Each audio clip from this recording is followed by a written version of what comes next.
Now, Roma Wines, R-O-M-A, made in California for enjoyment throughout the world.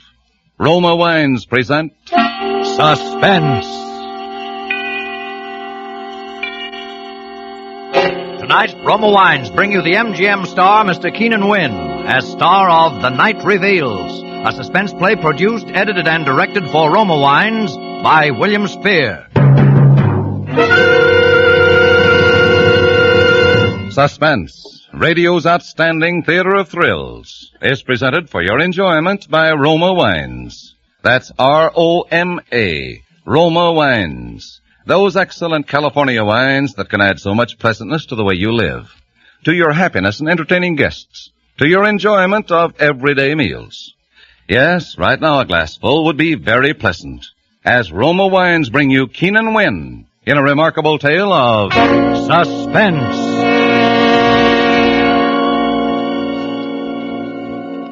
Go ahead. Tell us the story, Mr. Jordan. It might help to get it out of your system.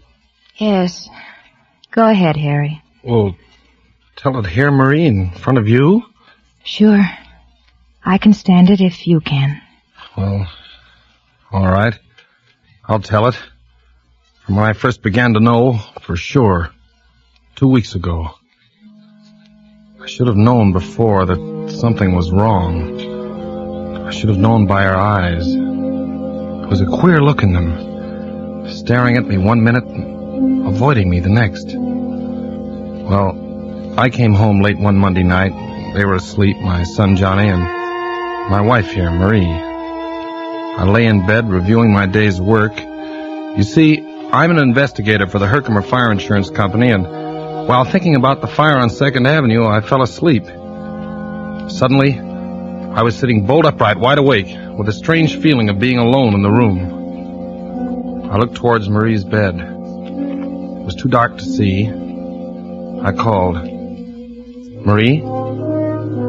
Marie? No answer. I got up and I walked to her bed.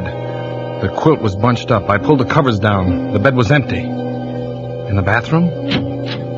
No, she wasn't there. And not in Johnny's room either. Johnny was alone. Marie wasn't in the apartment. I put on the light. I looked at my watch. It was 2 a.m. I got dressed, walked out, rang for the elevator. It was nothing. Of course it was nothing important. But my heart kept hammering away. Oh, morning, Mr. Jordan. Kind of late for you. Yes. Good morning, Steve. Did you see my wife go downstairs? Yeah, Mr. Jordan, about half an hour ago, I'd say. Oh, yes. Yes, of course. Did you see which way she went? Yeah, sure. She went towards 3rd Avenue. Said she was going to the... Going to the drugstore, I guess. Yeah, that's right. There's one over on 96th Street, open all night, you know. Oh, thanks. Well, that was it. She went to the drugstore. I was worried over nothing at all. I didn't know what to do, quite. I didn't want to follow her, but the elevator boy was watching me, so I strolled easily along toward 3rd Avenue. I stood on the deserted dark corner and looked up and down the street. Then I saw her coming. She was walking toward me briskly. Harry, what are you doing here? Well, I got up and saw you were gone. I couldn't sleep. Had a dreadful headache, so I decided to go down for some aspirin. Yeah. Oh, yeah, of course. The drugstore on 96th Street. But you were coming from 98th Street. I took a little walk, thought some fresh air would do me some good. Oh, yeah. Yeah, it's a nice night. I've only been gone about 10 minutes. Well, Steve said you were gone about a half an hour. It was only 10 minutes.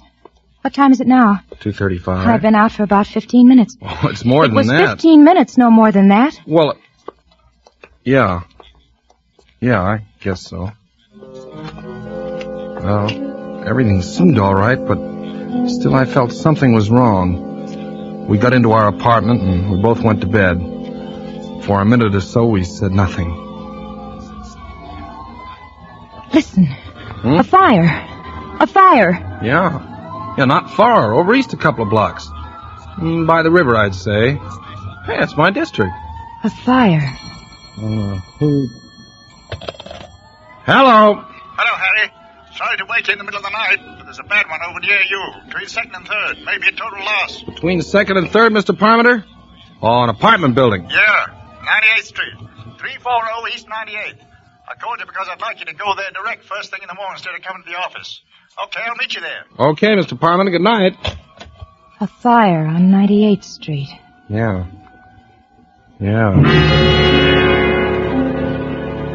I couldn't see Marie in the dark, but I knew. I knew she was staring at me. I was very tired. Good night, Marie. Good night, Harry.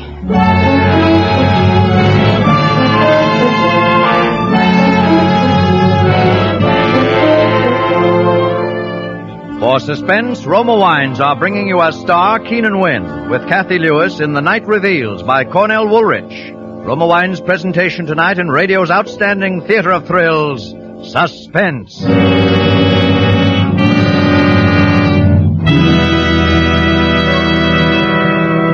Between the acts of suspense, this is Truman Bradley for Roma Wines. Tomorrow and Saturday, most American households will be busy with preparations for Easter Sunday dinner, the traditional feast ending the Lenten season. Time-honored accompaniment to gracious Easter dining and entertaining is wine, enjoyed throughout the ages by families and friends for pleasure and companionship in a sensible, moderate way. A fine wine that will add good taste and friendliness to your Easter day is Roma, the wine most Americans prefer. And most popular of all Roma wines is Roma California Sherry, a light, mellow wine of inviting fragrance and unusual nut-like taste. The centuries-old custom of sipping sherry before dinner is now more popular than ever. And today, millions of Americans, especially those who seek good living, enjoy Roma Sherry before each evening meal. Yes, Roma Sherry is truly America's first call for dinner. Try Roma Sherry before dinner. Discover how it increases your mealtime pleasure. Get Roma Sherry tomorrow, in time for the Easter weekend. Remember, that's Roma. R-O-M-A. Roma. America's favorite wine.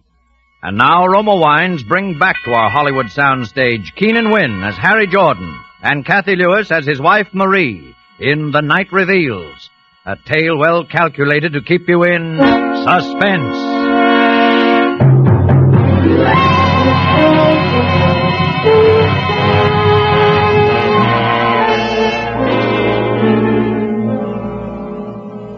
Go on, Mr. Jordan. Well, gentlemen, the next morning I went over to 98th Street to inspect the remains of number 340 and to see if there was evidence of anything suspicious about the origin of the fire. And Mr. Parmenter was there. There it is. Got it. Guess we'll be paying off on this one, all right. Yeah, completely burned out. Anyone hurt? A few. No one dead. Lucky they just installed the new fire escapes. Just the walls left. Fire must have been quite a sight in the height of its glory. Yeah, quite a sight.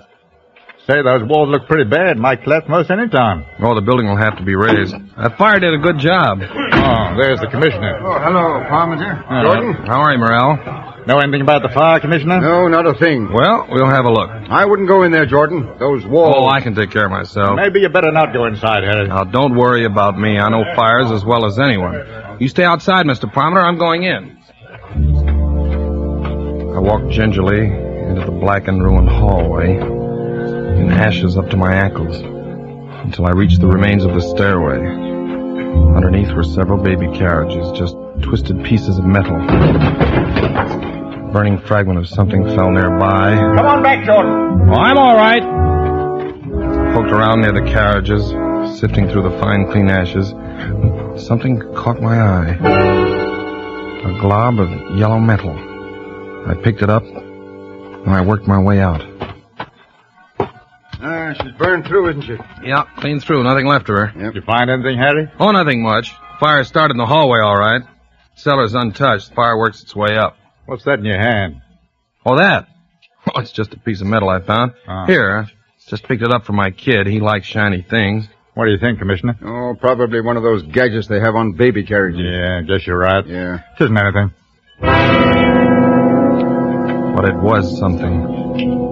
I had run my fingernail across this glob of metal. It looked like gold.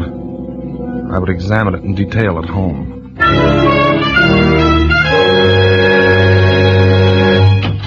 Hello, Daddy. Well, how are you, Johnny? Mama says I was bad today. Harry, you're home early. Yeah, I got through sooner than I expected. What is it? What is it, Harry? Your locket.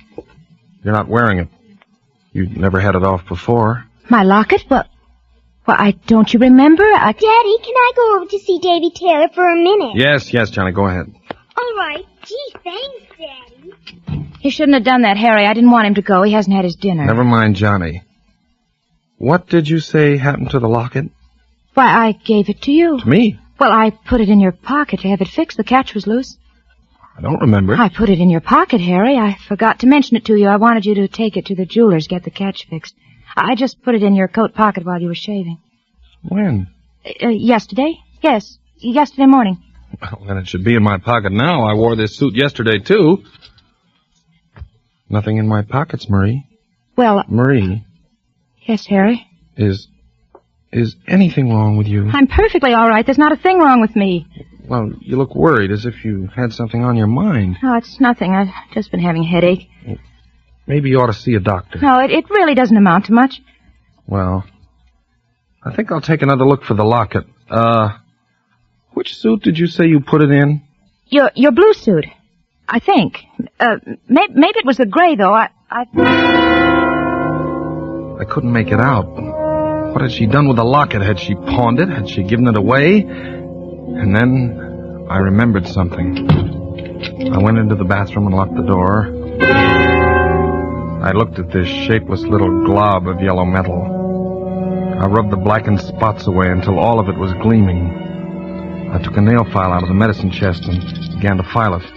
I kept filing until I had enlarged the crack to the full length of the piece of gold. Then I slipped the nail file inside and pried it open. Tiny fragments of glass, and then I saw a piece of scorched paper. It was a photograph. A picture of my son, Johnny. This glob of metal was my wife's locket. I put the locket and the picture in my pocket and walked out. All right, now. Now, what's the largest continent in the world? I know it. It's Asia. Mm-hmm. And the next largest? That's easy. Africa. Full of jungles. That's where Tarzan lives. Isn't it time for Johnny to be in bed? Yes, I had no idea it was so late. You run along to your room, Johnny. I'll be in a minute. All right, Mother. Good night, Dad. Good night, Johnny. Sleep well. He's getting along very well in school. Except for arithmetic. Seems to be having a little trouble. Johnny will be all right. Yes. Johnny will be all right. I know he'll be all right. I watched her. She seemed very uneasy. I walked over to my pipe rack where I kept several books of matches in a jar, but there weren't any there. All this time I knew she was watching me closely. I looked behind the rack. There wasn't a match around. What the devil happened to all my matches? I have a match. Here, let me light it for you. Did you take the matches out of the jar, Marie? Well, Did you? Well, yes, I needed them in the kitchen. Shall I light your pipe for you? No, I'll light it myself.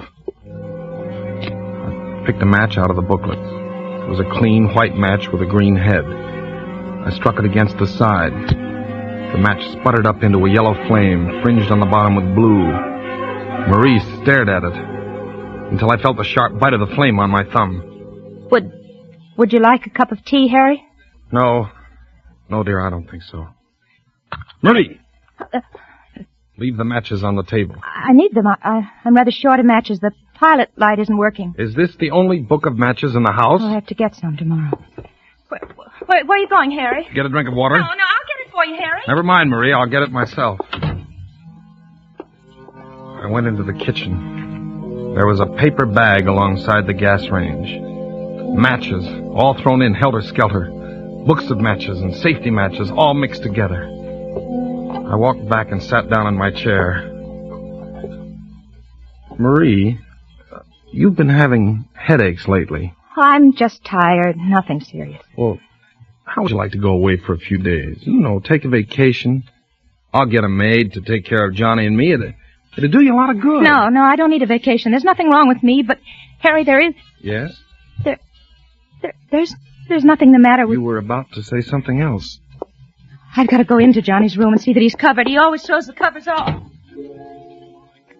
I sat there, looking at the door, and then I glanced about the room. There was the pack of matches lying open on the table. I closed the cover, and my eye caught her purse lying nearby. It was bulging. Harry.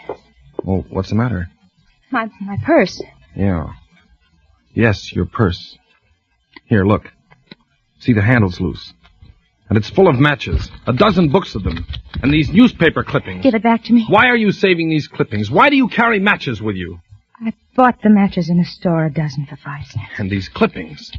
Fire on 112th Street causes severe damage. And these others. Why are you saving these clippings, Marie? There's nothing wrong in that. I'm interested. I'm interested in your work. I intend to keep a file on fires. It will help you in your work. That's very considerate, Marie. Oh, Harry, you're so good. Why should this have to happen to us?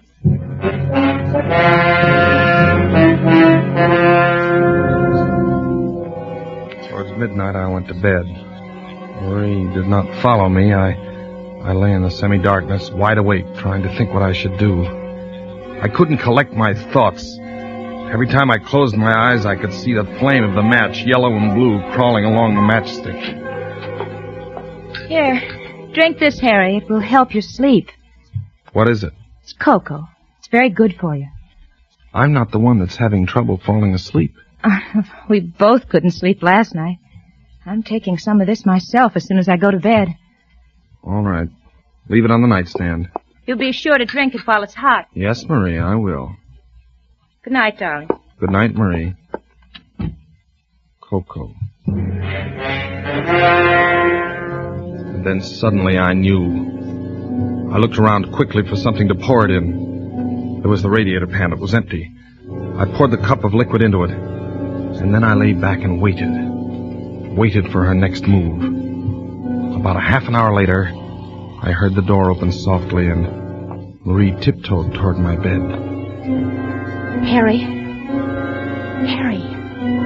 Are you asleep? I didn't answer. Just kept breathing evenly. She hovered for a moment over me and then she tiptoed out, carefully closing the door behind her. I dashed out of bed and hurried into my clothes. Quickly, I poured the liquid from the pan into a bottle and put the bottle into my pocket. Then I grabbed my coat and followed her. I rang for the elevator. She only a few minutes headway. I'd catch up with her easily, and then we'd have a showdown. Steve looked at me with controlled amazement. Hello, Steve. Oh, hello, Mr. Jordan. My wife went down a moment ago, didn't she? Yeah, Mr. Jordan. Just took her down. She went toward 3rd Avenue, didn't she? I think so, sir. She sort of stopped for a minute, then turned toward 3rd Avenue. I had to get back to the elevator because you were ringing. When I reached the corner, I looked up and down 3rd Avenue. Then I saw her. She was walking north. I crossed to the other side of the street and followed her, keeping at a distance. At 98th Street, she turned east. Down the middle of the block was the remains of that last night's fire. She paused in front of the gutted building. For a long time, just stood there, looking at it. Then she walked inside. I waited for a few seconds and then followed her. It was pitch dark in the burned-out hallway.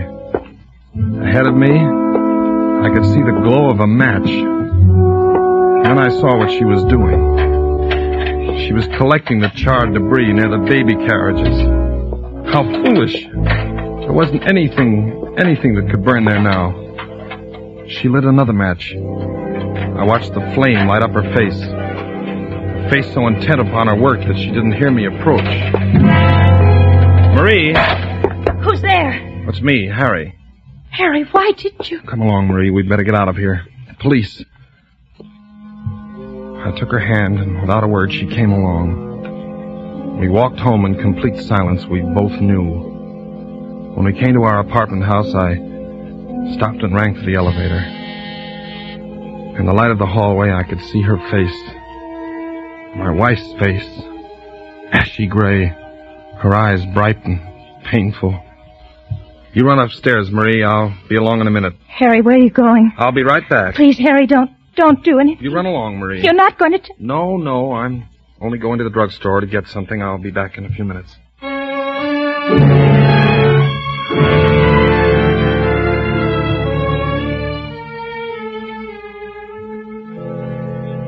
I came home a half an hour later. She was waiting for me.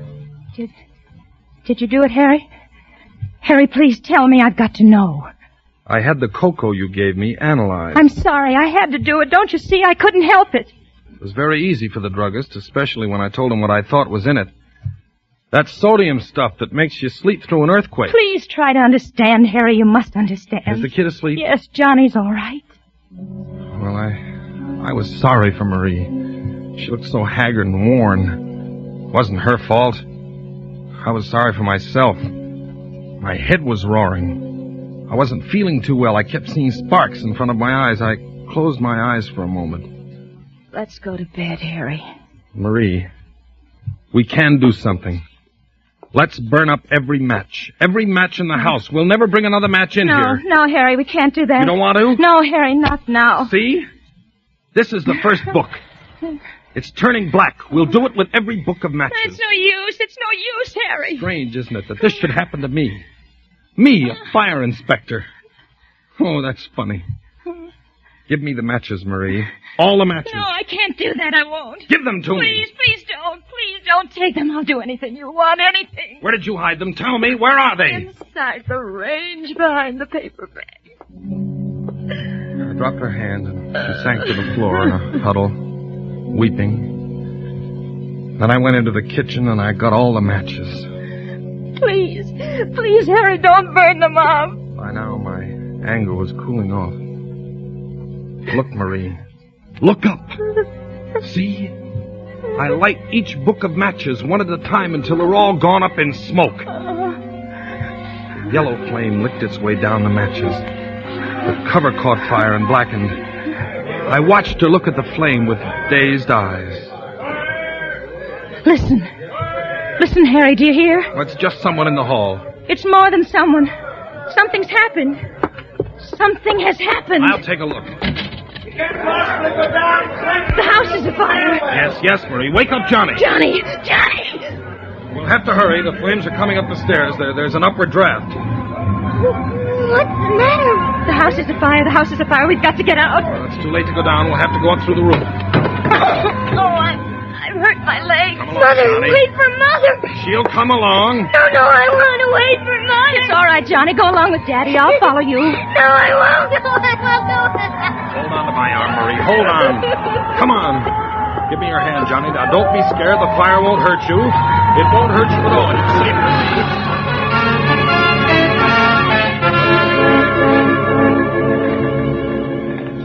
We made our way upstairs very slowly because of Marie's sprained ankle. Finally, we got to the roof. There were some firemen on the next roof. About 10 feet separated the two buildings. All right, don't get panicky. We'll get you off safely. We're going to have to jump across, Daddy. Mother won't be able to jump. Her foot. It's all right, Johnny. Don't be scared. Putting a board across the two roofs. We'll just walk across. All right, now, one at a time. Tie the rope around you and come across. Johnny, you go first. But don't be afraid there. The rope will hold you in case you slip. Mother, you got to go first. I'll go right after you, Johnny. You promise. Go ahead, Johnny. Mother will follow you. No, don't turn around. Keep walking. All right, the kid's safe. Now you, lady. Oh, be careful, board. Hey, the board slipped. Hey, honey, one of you guys get another board. It's all right. Your mother's going to be all right. You pushed the board off, Harry. I saw you do it. No, I didn't, Marie. I didn't. Ah, there it is. Okay, lady, just tie the rope around you. Don't be afraid. Don't look down. Ready? Okay, boys. There, she's all right. Now you, mister. All right. That's right. Tie the rope around you. All set. Okay.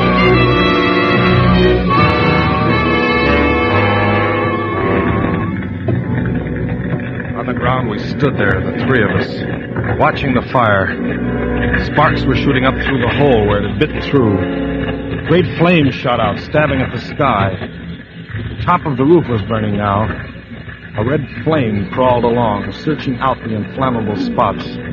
A wooden pole caught fire and blazed up in a long, narrow, curving arc. The wind was helping it. And all this time, Marie was shaking violently. Not with cold. I pitied her.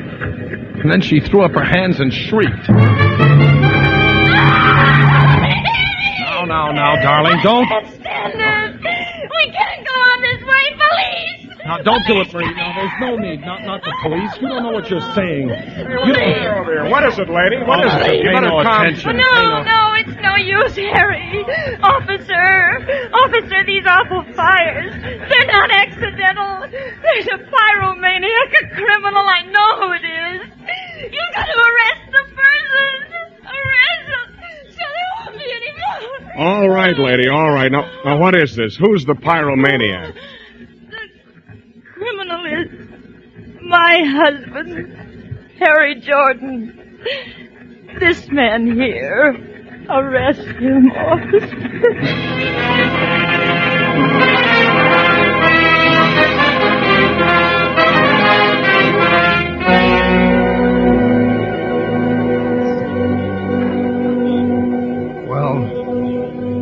That's about all there is to the story, gentlemen. That I was brought here. Must have sounded kind of, painful for you to hear it all over again, Marie. No. It was all right, Harry. I wonder... I got a cigarette. Could I? No. I'll light it for you, Harry. You don't have to worry.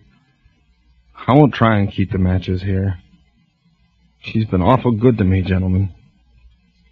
Take care of her, won't you? She tried everything to help. She hid the matches so as to keep them from me.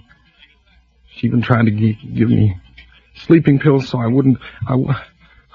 It's all right, Harry. I'm sorry about the locket, dear. Must have fallen out of my coat when I was in that building at 98th Street. It's all right, Harry. You can buy me another one sometime. You can't blame anybody for liking fires. It's not their fault. Fires are beautiful to watch. So bright and clean. They burn up all the filth and dirt. And they're magnificent to watch. Especially the big ones. The way the flames roar and crackle, lighting up everything around you. The beautiful fire. The beautiful fire. Beautiful fire.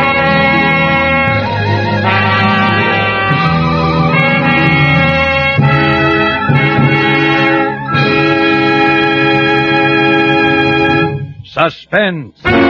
Presented by Roma Wines, R-O-M-A, made in California for enjoyment throughout the world.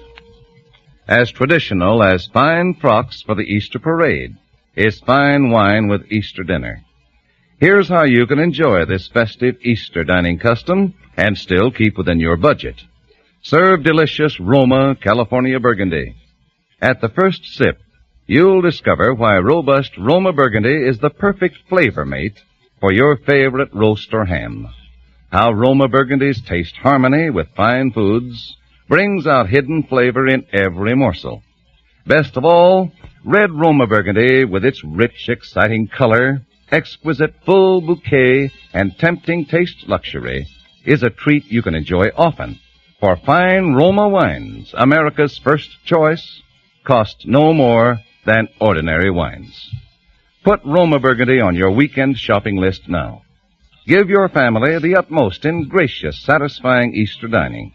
Insist on Roma, R-O-M-A, Roma Wines, made in California for enjoyment throughout the world. Keenan Wynn appeared through courtesy of Metro-Goldwyn-Mayer, producers of The Postman Always Rings Twice. Next Thursday, same time, Roma Wines will bring you Nancy Kelly, a star of Suspense, radio's outstanding theater of thrills.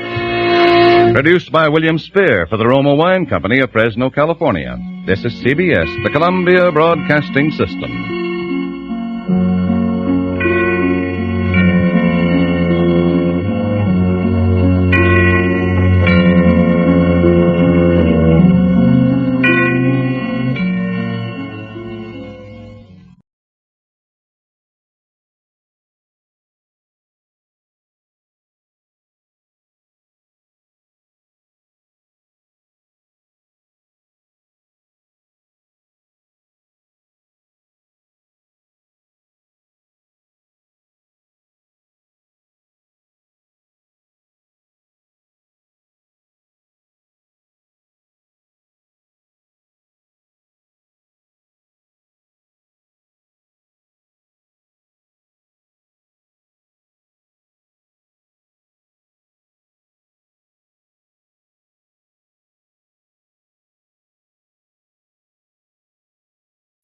Now, Roma Wines, R-O-M-A, made in California for enjoyment throughout the world. Roma Wines present Suspense.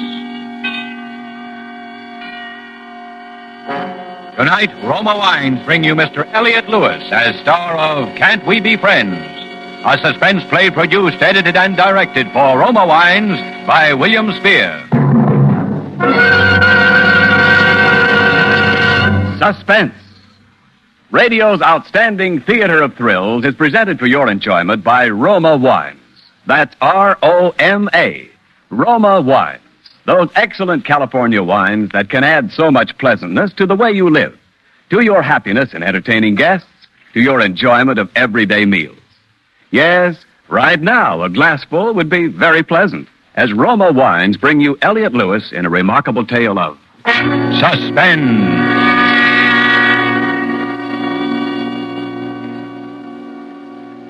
I suppose you want to know how it happened. Yes, I'd like very much to know. Then will you tell me how you got here? I'm Dr. Mayer. Did you look at her? Is she dead? You tell me your story first. Who's he? This gentleman lives in the next apartment. Yeah? Yes, go on. Let's hear your story. Well, her name is Frances Murphy. I've known her for about 6 months. I met her at a party. We went out together a few times, liked each other, and started going together. She's fascinating, I guess. I fell in love with her, and I think she was in love with me. For a while, anyway. What's your name? Michael Gordon. Yeah? Well, go on. Well, she wasn't well for a while, and then she told me she had to go to the hospital. Some minor surgery. Minor surgery? Why, that girl... So that's what she told you, eh? Yeah. Well, anyway, I got sort of busy, and I didn't get a chance to see her while she was sick. And when I saw her again, she wouldn't talk to me, so I started seeing another girl I know. But this afternoon, I got to thinking about Fran. I kept seeing her when I was with the other girl. It bothered me. So I decided I'd come over and see her. I got here at 6 o'clock.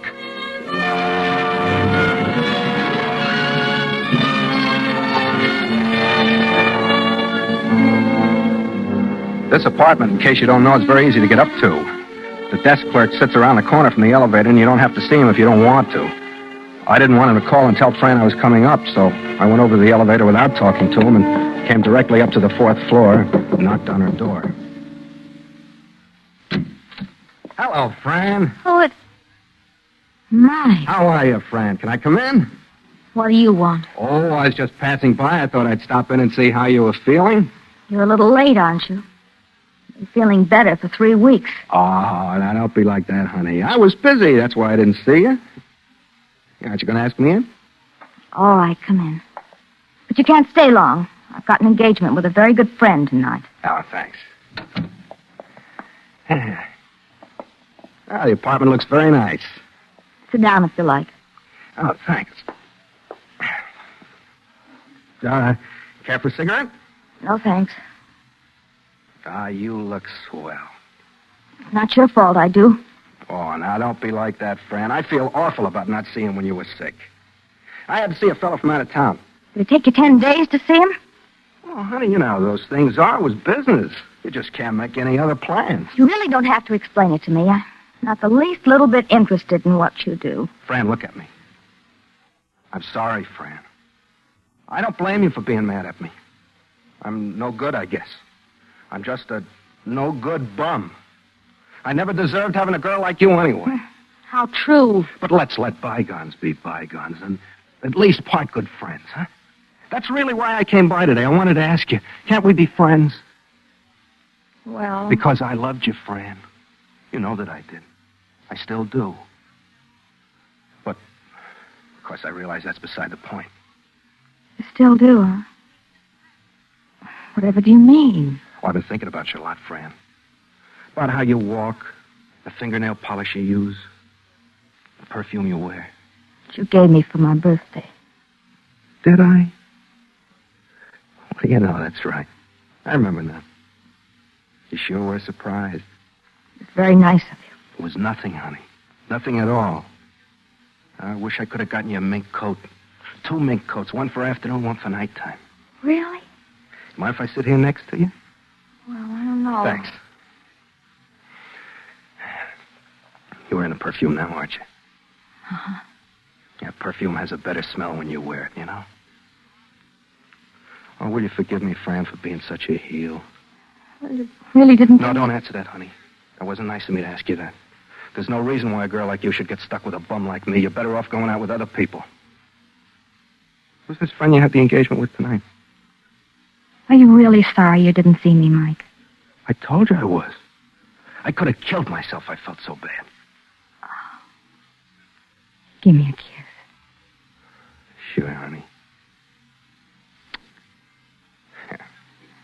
I missed you, Mike.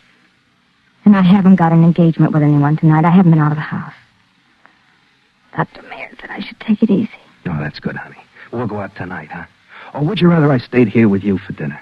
And then we could listen to some music tonight. I haven't heard your records in a long time, you know. No, you'll have to go, Mike. I have some packing to do. I have to go away and rest a while. Guess I was pretty sick. Well, that's all the more reason for me to stay, honey. I'll help you pack. We'll have a little farewell party. No, I'm sorry, Mike. I have to go to sleep as soon as I finish packing, so I'll be fresh for the trip tomorrow. Well, that's ridiculous. I'm just going to sit here. I won't bother you. Who are you trying to kid? What do you mean? I mean, what are you trying to pull? If you got a date with another guy, tell me. I don't care who you go out with. I told you I didn't have a date. Well, you think I believe that? Too sick to see me, huh? That's a laugh. You certainly look well enough to me. But I'm not. That's one of the reasons I didn't go to see you in the hospital. I knew you were kidding. What's the matter with you? I had an operation. You want to tell me about your operation? Please go. I'll go when I'm good and ready. You go right now. Right when I tell you to. Who do you think you are? Who do you think you are? You get out of here before I call the manager. Oh, you wouldn't dare call a manager. Oh, wouldn't I? Listen, you cheap, no-good bum. You get out of here, I'll have you thrown out. Oh, shut up. Okay. All right. You asked for it. Hey, give me that phone. Get your dirty hands off of me. You go away. I told you to shut up. What do you want? Why don't you leave me alone? I want to see you uncomfortable. I want you to be unhappy the way you make me unhappy. I want to make sure you remember me. I used to fall for that crying routine, but not anymore. Now I just make you cry a little hard. You might like to know I wasn't seeing anybody about business while you were in the hospital. I went out every night. I've been seeing your friend Trudy. Trudy? Yeah, Trudy.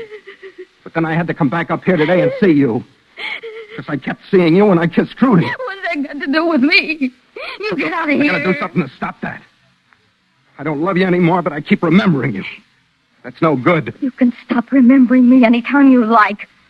Well, I hardly recognized you when you came in. That's how easy I forgot. Oh, well, that don't work with me. Now listen to me. You listen to me. I'm tired of your little problem.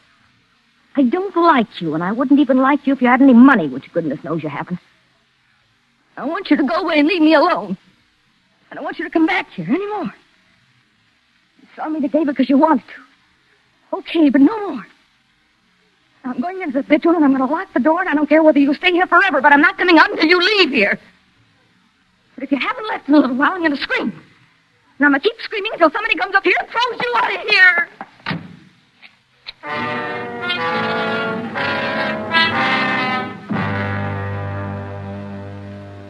I just stood there for a while and looked at the door. And I thought, I don't love her.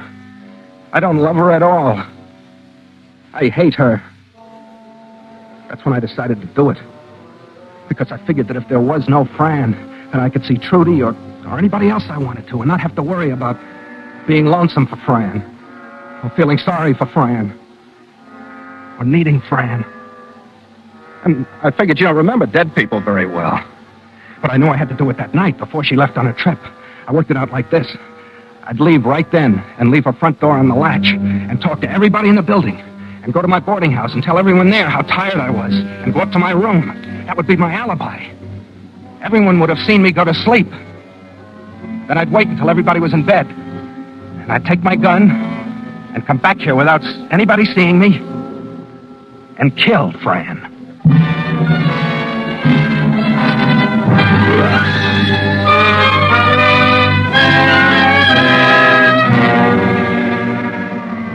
For Suspense, Roma Wines are bringing you Elliot Lewis as star of Can't We Be Friends?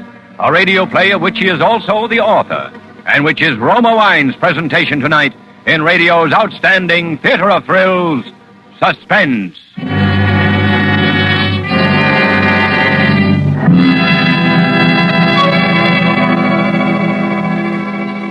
Between the acts of suspense, this is Ken Niles for Roma Wines. Warm weather and cold drinks just naturally go together. And here's my favorite recipe for quick, thirst-quenching refreshment these scorching days. It's Roma Wine and Soda, America's smartest, coolest summer drink. After a hot day's work, try Roma Wine and Soda. It's refreshing as a cold shower. And when guests drop in, delight them with delicious, easy-to-serve Roma Wine and Soda. Just half-fill a tall glass with Roma California Burgundy or Sauterne or any other Roma wine type of your choice. Then add ice, fill with sparkling water, and stir. In less than a minute, you're sipping your way to cool contentment. Or for a short refresher that's long on taste, try this cooler offer. Just pour Roma California Sherry to cover a cube or two of ice. It's delicious. Remember, Roma wines are selected from the world's greatest wine reserves, so refreshers made with Roma are better tasting always. For low-cost, cool enjoyment this summer, serve Roma Wine and Soda. Insist on Roma, R-O-M-A, Roma Wine, largest-selling wine in all history. And now, Roma Wines bring back to our Hollywood soundstage Elliot Lewis as Michael Gordon in Can't We Be Friends? A tale well calculated to keep you in suspense.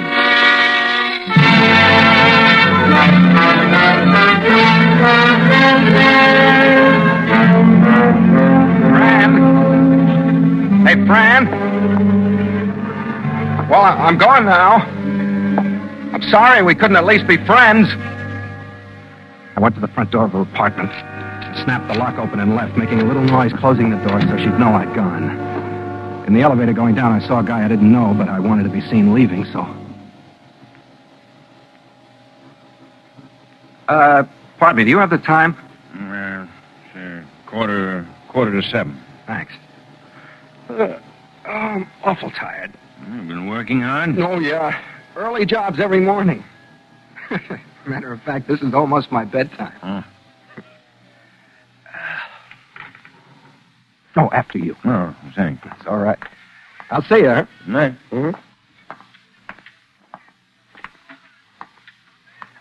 Pardon me. Yes, may I help you? Yeah, Miss Murphy in 411 asked me to tell you she doesn't want to be disturbed. Yes. You got that straight now. Miss Murphy, 411, she doesn't want to be disturbed. Not feeling badly again, is she? Oh, no, just a little tired.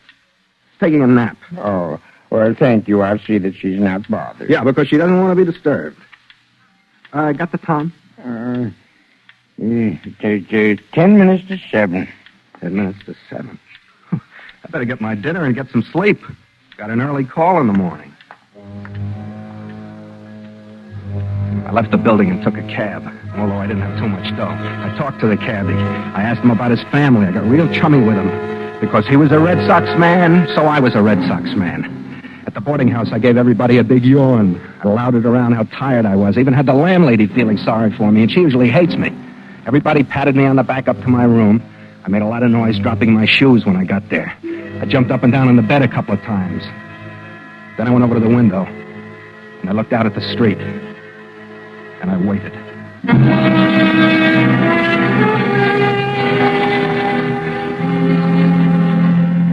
The traffic gradually disappeared as I watched. And through the early night, one by one, I could hear the other boarders yell goodnight to somebody in the living room and bang up the stairs and close their door.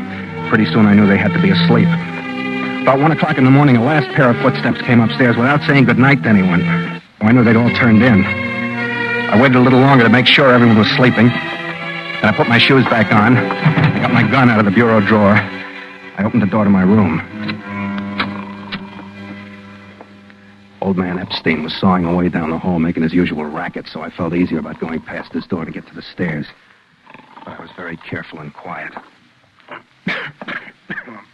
He grumbled once when I got in front of his door, but I held still. Pretty soon he started sawing again. I got down the stairs. It was pretty dark in the living room, and I was afraid I'd trip on some furniture. But I made it all right. Finally felt the front door knob in my hand. I opened the door as quietly as I could. Then what? I said to him, in that case, go play with Lombardo. You rock me, Jason. You rock me. Where tomorrow? Same. I got an 88 man I want you to hear. Oh, solid. See you. Right.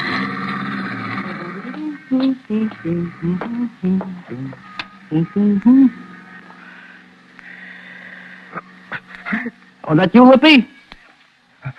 No. Oh, hi, man. Good evening. Door's open if you're going in. Oh, thanks for saving me the key move, man. Hey, you still working days, fellow boarder Rudy? Yeah. Oh, ain't this a little past your bedtime, man? Oh, yeah, it's late, but the reason I... Hey, why do you go out at 3:00 about? Well, I wasn't going out. I couldn't sleep. I was just going to get some fresh air and come right in again. You better leave the door unlocked for me. Oh, boy, I'm beat. Yeah, you better get to bed. Oh, it's a fine night for singing. Yeah.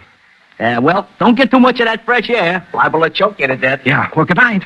Oh, hey, we had that joint really jumping tonight. Hatchet Face come by, sat in with us for a while. Really? Oh, he's mellow. That boy plays fine. So I hear. Yeah. Oodly-boo. Oodly-lee. Oodly-doodly-doodly-doodly-doodly-doo. That good? Yeah, sounds great. Well, enjoyed your company, Pops. Sure thing. Good night. Yeah. I gotta fall in now. Hit that pad.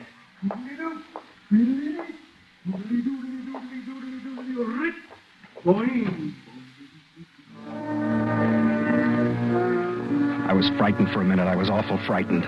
If Jack remembered seeing me, my carefully planned alibi was shot. I thought better not tonight. But then, Jack wasn't like most people. He wouldn't remember in the morning. He'd be too busy trying to recall Hatchet Face's lick. No, it was still all right. But I had to be careful. I couldn't take any chances. To be safe, I had to have the alibi that I'd gone to bed early. I walked quietly to the street and started for Fran's apartment house. I was very careful all the way. A couple of times cars came by, and always I ducked into the shadows and waited for them to pass before I continued walking. I got here at about 4 o'clock, I guess. I went up to the front door and tried to open it. But the big door was locked. I couldn't get in. I took my keys out of my pocket and tried them. But none of them fitted. Then I heard someone coming up the walk. I moved back from the door and squeezed against the mailboxes and waited. I was almost afraid to breathe. Except that I knew I'd get in now. I'd just wait until the people went in and I'd get my foot in the door to keep it from completely closing again. Good night, honey. Good night, darling. I'll call you in the morning, Betty Jane. Call me when you get home so I know you're all right. Oh, well, won't I wake anyone? Oh, I'll be at the phone. I'll answer as soon as it rings. Okay. Give me another kiss. Do you love me? Uh-huh. How much? 1 million. Oh, that's not enough. Good night. Good night, Betty Jane.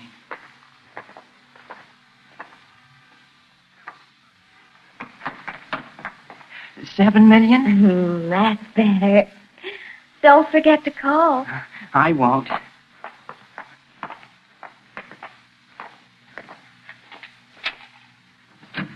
Honey. Yes, darling. Good night. Good night, darling. You call now.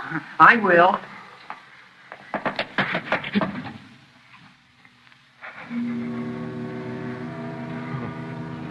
I was sweating. It had been close, but they hadn't seen me and my foot was holding the door open, so I just waited there until I was sure she'd gone upstairs.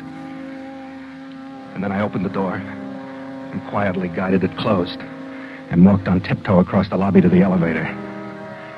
I needn't have wondered about avoiding the desk clerk. There was no one at the desk. The elevator was upstairs somewhere where the girl had just taken it, and I rang the buzzer for it. I love self-service elevators. They make you feel like you could go to the moon in them. Elevators and subway trains I always wanted to drive, ever since I was a kid.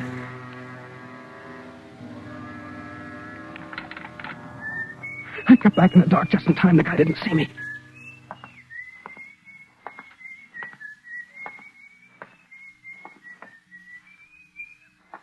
Please don't turn around. Please don't turn around.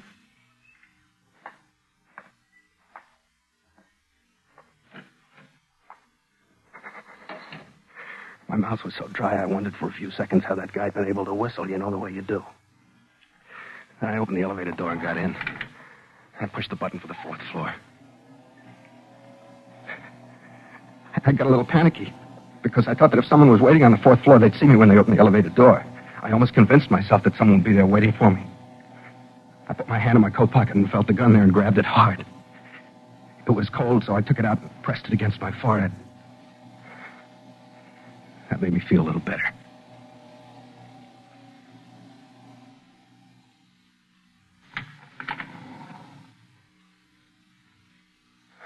But there was no one waiting for the elevator.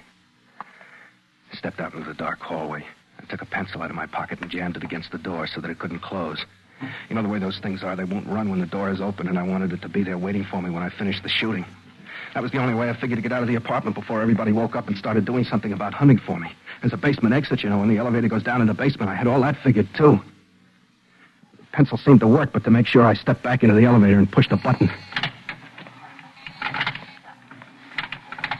And the motor clicked and the door strained, but stayed open. The elevator didn't go anywhere. Then I stepped out into the hall and listened. It was awful quiet. Not even anyone snoring, which you usually hear at night in a big apartment house like this. I tried to remember if there was a squeaky board in the floor anywhere down the hall, but couldn't, so I just crossed my fingers and tiptoed down the long, dark hallway. The only light was the red exit sign that shows you where the fire escape is. And seeing from that is like working in a darkroom developing pictures, which I did for a while. 2 doors from Fran's apartment.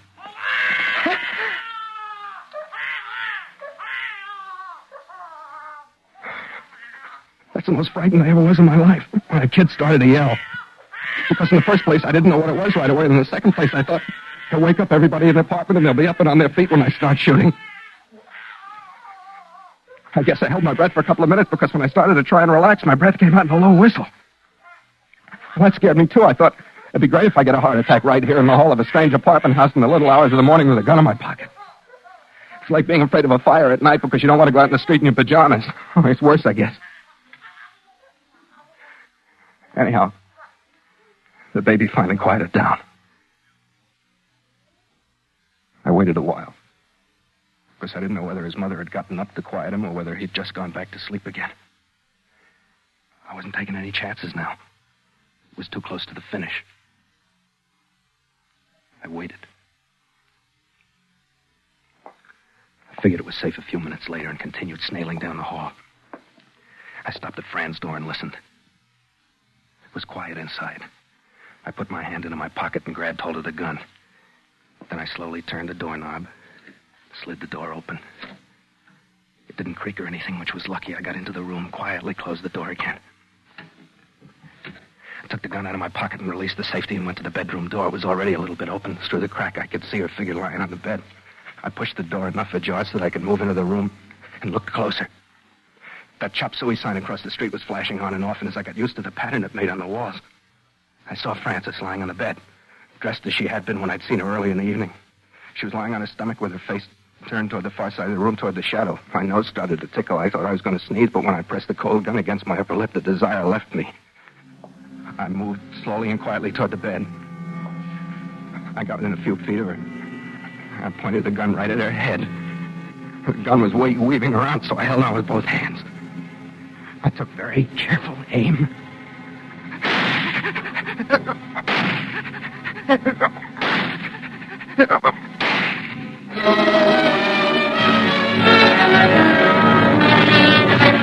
It was done. I threw the gun down on the bed right next to Fran and started for the door. I knew I didn't have much time to get out of there. I tripped over one of her packed suitcases in the living room, but didn't fall. It reminded me, though, that I'd gotten there in time. She hadn't had a chance to go on her trip. I got to the front door of the apartment and jerked it open. What's the hurry? Get back in there. Get out of my way! Get back in there. No, I told you to get back in there!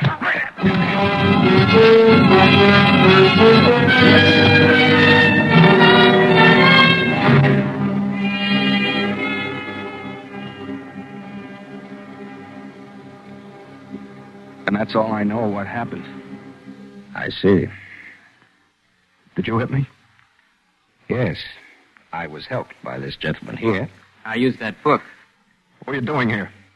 The young lady had called me and asked me to stop by. At 4 o'clock in the morning? Oh, look here. I'm her doctor. Yeah? You must have got pretty clubby with her while she was in the hospital. I was right about her. That's swell. Now, I don't feel badly about having shot her. The police will be here soon. You think I'm going to wait for her? Watch him, Doctor! Hey!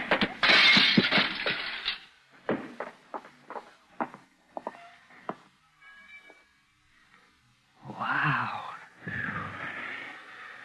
Well, it's just as well. What? Aren't you going to call the ambulance? I already had. Yeah. I called the ambulance for the young lady. The state she was in when she talked to me on the phone, I knew we'd have to take her back to the hospital tonight. Well, there's not much they can do for her now. Well, there wasn't much they could have done for her before. An embolism, blood clot. Result of her surgery and the excitement she must have had earlier in the evening. Then he didn't kill her? She was dead 3 hours before he got here.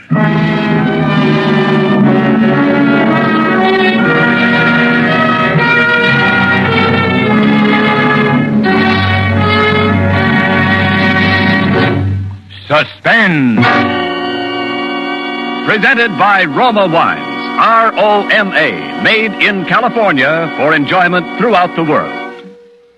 This is Ken Niles for Roma Wine, suggesting a refreshing idea for warm weather entertaining. Serve your guests tall, frosty glasses of Roma Wine lemonade, an ice-cold, taste-tingling treat that's a summer favorite here in Hollywood. For gala garden party or neighbor's casual call, the delicious thirst-quenching refreshment of Roma Wine lemonade pleases everyone. And Roma Wine lemonade is easy on you because it costs so little, is so easy to serve. You just place ice and the juice of half a lemon in a tall glass. Pour 3/4 full with zestful Roma California Burgundy, or any other Roma wine you prefer. Add water and sweeten to taste. And because Roma wines are selected from the world's greatest wine reserves, a refresher made with Roma is better tasting naturally. So start now. Cool off and refresh yourself with Roma Wine lemonade. Insist on Roma. R-O-M-A, Roma Wine. Discover why more Americans enjoy Roma than any other wine. This is Elliot Lewis. It's always a pleasure to appear on Suspense, and tonight I'm especially grateful to Mr. Spear for the opportunity to not only hear one of my own radio plays presented here, but also to appear in the starring role. I'd certainly like to thank my good friends and fellow radio countrymen who contributed their usual wonderful performances.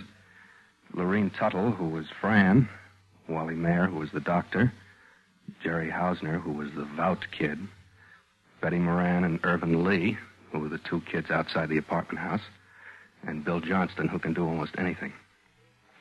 Next Thursday, a very wonderful actor, Mr. J. Carroll Nash, will be starred on Suspense in a play called Commuter's Ticket, which goes to prove that nobody notices you on a commuting train except when you don't want to be noticed.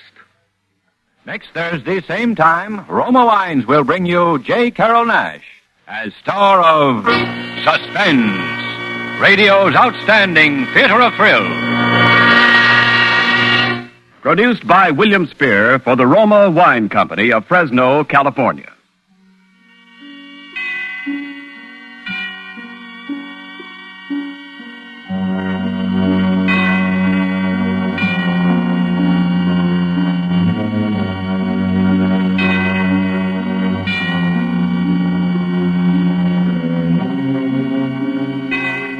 This is CBS, the Columbia Broadcasting System.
Suspense.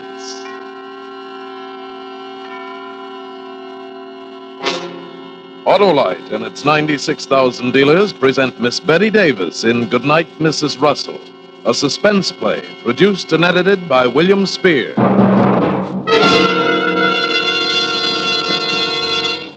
Say, Harlow, what's the idea? Why do you stand there so stiffly and keep banging your hand on your forehead? I'm saluting, Hap. Saluting? Yeah.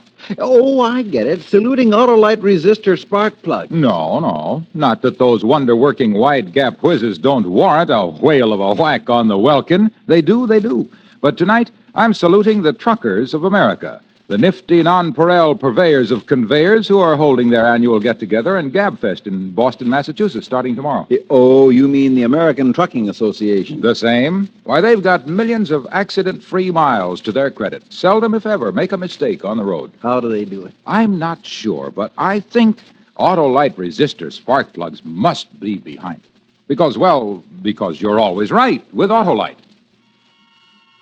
And now, with Goodnight, Mrs. Russell, starring Miss Betty Davis with Elliott Reed, Autolite hopes once again to keep you in suspense.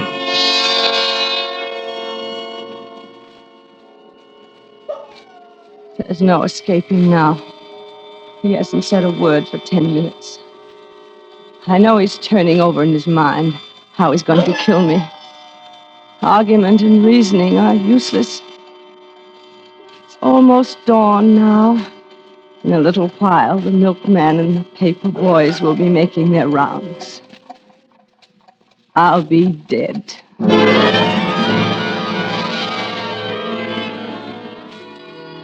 Cafe was just half a block away from where I worked. It was a small, pleasant little place, spotlessly clean, with a large plate glass window on the sidewalk. And there was always a beautiful-looking roast turkey and a juicy baked ham in the window, and you could watch Henry carve off succulent pieces of meat and arrange them into neat sandwiches with an olive and a dab of potato salad on the plate. Every noon, all of us who worked in the Hilmar building would go there for lunch. We crowded in on the high stools and jabbered, as women do, while Henry patiently served us and put up with our female chatter. He was always the only one there. How are you today, ma'am? Fine, thank you, Henry. How about some of your nice baked ham? Yes, ma'am. Coming up. He was always especially nice to me. I suppose that was because I'm, a little older than the others. The other girls are all very young, very cute. Henry always seemed uncomfortable a little with them. Yes, ma'am. Coffee? Please, and I believe I'll have some of your cherry pie. You're an excellent cook, Henry. Well, thank you, ma'am. I'm glad you think so. 20 and 15's 35, and... Henry had been right in the middle of adding up my check, and he stopped and stood very still and looked out of the corner of his eye with his head cocked on one side as though he were listening to something. His expression was a little horrified. I thought maybe he'd heard a sound that meant something to him, like the refrigerator out of order or something. And then all of a sudden he shook his head and brushed away whatever it was he'd heard. 20 and 15's 35 and 45. You should try one of my dinners sometime, ma'am. Henry, how about some service? Oh, excuse me, ma'am. That was Henry. Oh, one other thing. Funny, but Henry never smiled. Perhaps I should have realized about him because of that. But I didn't. He was so nice and clean and polite, I rather liked him. As a rule, I make my own dinner in the apartment, but one night I had to work quite late at the office, and I decided to stop by Henry's and get a little bite before catching the streetcar home. Ever since my husband's death, I felt just a little uneasy on the streets alone at night. I was glad to see the bright light in Henry's little cafe down the block. Henry was alone inside, and I could see him fussing around, cleaning up the place. He didn't hear me approaching. What's that? Oh, you frightened me, ma'am. I didn't hear you coming. I just thought I'd try one of your dinners tonight, Henry. You mentioned it. Yes, I know. Sit down, won't you? Ma'am? You weren't closing or anything? No, not at all. What would you like? Oh, I'll try your number 4 dinner. Number 4. Yes, ma'am. He seemed frightened about something or suspicious. Yes, that was it. He seemed suspicious about something, I thought. I wanted to help him somehow, but I didn't want to butt in. This is the first time you've ever been by here at night, ma'am. Yes, I had to work late tonight, Henry. Didn't want to go home without dinner, you know. I see. Is something wrong, Henry? No. I'll get the rest of your dinner. Delicious soup. Thank you, ma'am. You don't often work late, do you? No, I don't. This is the first time, in fact. My boss asked me to stay late to type some letters. I know. You work in the Hilmar building. Why, yes, I do. How did I know lots of things, ma'am. This is a good dinner, Henry.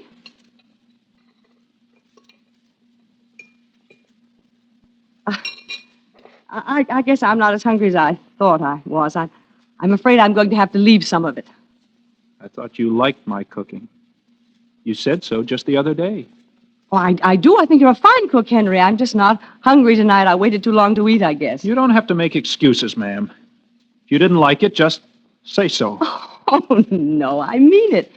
Your food is wonderful, Henry. If it weren't, I wouldn't have come here. Wouldn't you? No. Now, could I have my check, please? 85 cents, ma'am. All right. There you are, Henry. You may keep the change. I'd rather not, ma'am. Here. Very well. Good night, Henry. Good night. And, ma'am, Yes, next time you come, I'll have something you like. but I did like. Oh, good night, Henry. Good night, Mrs. Russell. It was good food, but I felt ill at ease in there for some reason. That's why I couldn't eat. I decided not to go back there alone. Rather hard to talk to Henry. And I didn't go back alone. That is, not for 3 weeks. Had to work late, and again, and for the last time, I went to Henry's.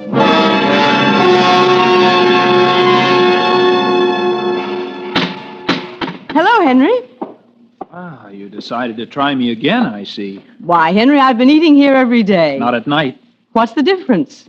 Well, in the daytime, you're always with your friends. I like to eat with my friends. Now, come on, let's have no more of this silly talk. How about one of your wonderful dinners, Henry? I promise to eat all of it tonight. All right, ma'am. Which one? I'll try the number 4 again, please. I think that way I can convince you I really like it. Why? Why? Oh, because I think 4 is lucky, don't you? All right, ma'am. It's all ready. You don't have many customers at night, do you, Henry? No, ma'am. Not many. I'm surprised you stay open. Are you? There you are. I hope... Henry, what is it? You seem to be listening for something. Is there... Are you enjoying your dinner? I hate to sound like I'm prying. I know it isn't my business at all, but I do think something's bothering you. Do you? Yes, isn't there some way I can help you? Nothing's bothering me, ma'am. Yes. You know, I had a son like you. Did you? He was in the army, killed in the war. He was very much like you. I see. That left me all alone in the world. My husband Leonard died 4 years ago. Yes? He was a wonderful man. Everyone admired him. A contractor, you know. I see. I noticed that as I talked away about my family and everything, he became very quiet. He sat down on the cooler back of the counter and just watched me, his face absolutely blank. Couldn't tell what he was thinking. When I'd ask him a question, he'd just answer with, I see, or yes, or no. Sometimes he wouldn't answer at all, just stare at me. I was getting uneasy again. I just about decided to make up an excuse to pay my bill and leave. It was getting quite late when my head began to feel heavy and I began to feel sick. Henry, I feel ill. Henry, I'm awfully dizzy. I don't think I can. Henry, can't you hear me? I believe I'm going to faint. Perhaps you'd better help. Did you do something?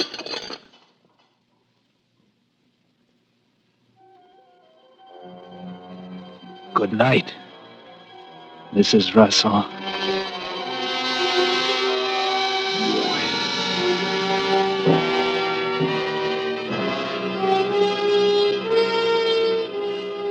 Autolite is bringing you Miss Betty Davis in Goodnight, Mrs. Russell, tonight's production in radio's outstanding theater of thrills, Suspense.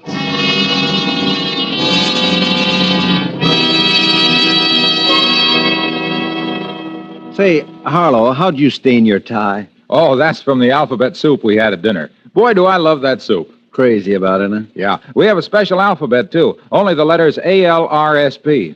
ALRSP? Mm-hmm. Stand for Autolite Resistor Spark Plugs. Oh, brother.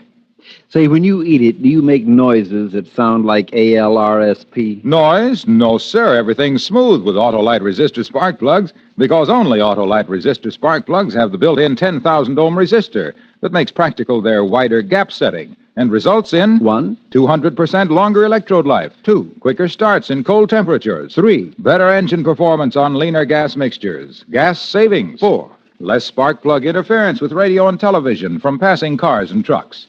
Autolite resistor spark plugs are backed by the engineering know-how of Autolite, leader in resistor spark plugs. Millions are in use today, so get yourself a set of Autolite resistor spark plugs. Remember, you're always right with Autolite. And now, Autolite brings back to our Hollywood soundstage our star Betty Davis with Elliott Reed in Goodnight, Mrs. Russell, a tale well calculated to keep you in suspense.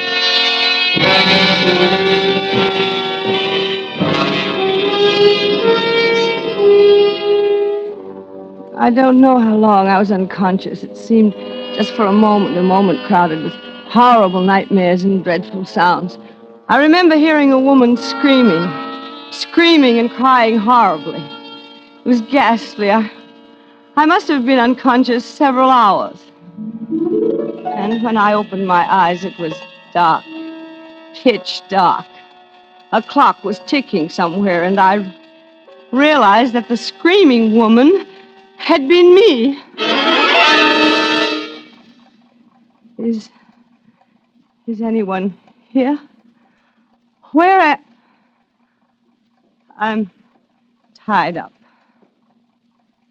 Who's there? Can anyone hear me? Help! Help! Help! Where am I? You're in my room, Mrs. Russell. It was Henry. Where was he? The room was black as night. I could see nothing. What was I doing here? Why was I tied up? How did I get here? I remembered nothing after feeling dizzy at Henry's. So that was it.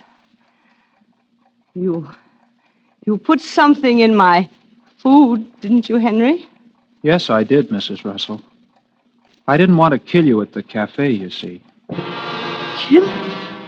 Yes, Mrs. Russell. Kill you. Dead. Why, Henry? Why? Because you're my enemy. You and all the others. Your enemy? I like you, Henry. I've always liked you. Don't lie, Mrs. Russell. You thought I didn't know, didn't you? You thought I didn't know what you were up to. What I was up to? Planning to kill me. Night after night, I've heard you, all of you, outside my window, whispering, talking about how you were going to kill me. Didn't you know I could hear you? I'm saying... Oh, no, I'm smart, Mrs. Russell. And you know it. That's why all of you planned to kill me, get rid of me. Oh, it's just lucky I found out you were one of them. You'll be the first to die, Mrs. Russell. And you're going to die slowly, in the dark. How do you like that, Mrs. Russell? Be quiet, Mrs. Russell, or I'll have to beat you up before I kill you. I tried to make myself think. I remembered you're supposed to humor people that like Henry. I tried to control myself. No one can hear you. No one even knows you're here. And I'm not going to untie you either. Not until you're dead. Oh, Henry, I'm only an... You'll lie here in the dark and listen to the clock for half an hour. Just half an hour, Mrs. Russell. Then I'll kill you. You see, I want you to suffer like you've made me suffer. Henry, I'm just an ordinary woman. Oh, I'm smart enough to see through those remarks you made. Remarks? Always talking about what a good cook I was. As if you felt I wasn't a man. I know what you were thinking. Henry, I didn't mean anything of the sort. I really... And then rubbing it in about your precious son in the army. Rubbing it in, torturing me. Henry, that's wrong. And always ordering number 4 dinner. Oh, I'm smart, you see, Mrs. Russell. I can figure things out.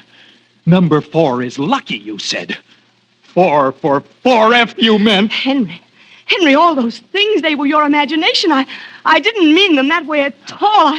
I didn't know about the army. Weak excuses, Mrs. Russell. You're like all the rest. I am too smart for you, and you know it. So you want to kill me. I'm a dangerous enemy, Mrs. Russell. Oh. How long have I got to live, Henry? Oh, a half hour. I don't know. The alarm will ring, and then I'll kill you. I was resigned to it then. It seemed so hopeless. But then I thought if I could just get him to turn on the light, I might see a way out. It was a forlorn hope, but I tried it. Henry? Henry? How do you know you set the clock right? Henry! I heard you. No, you didn't answer, I thought. You thought you could get me to turn on the light. Sorry, Mrs. Russell. Henry? You're torturing yourself more than you are me, Henry. Do you know that? What do you mean? Well, you don't know when the alarm's going to ring either. You must be sitting on the edge of your seat waiting to hear it. Aren't you? You see, when it rings, I know that I'll have to die, but you know that you'll have to commit a terrible crime. Murder, Henry. Shut up! It is true, then, isn't it? You can't trick me into turning on the light. I'm too smart for that. Oh, you're going to suffer in the dark. As I have.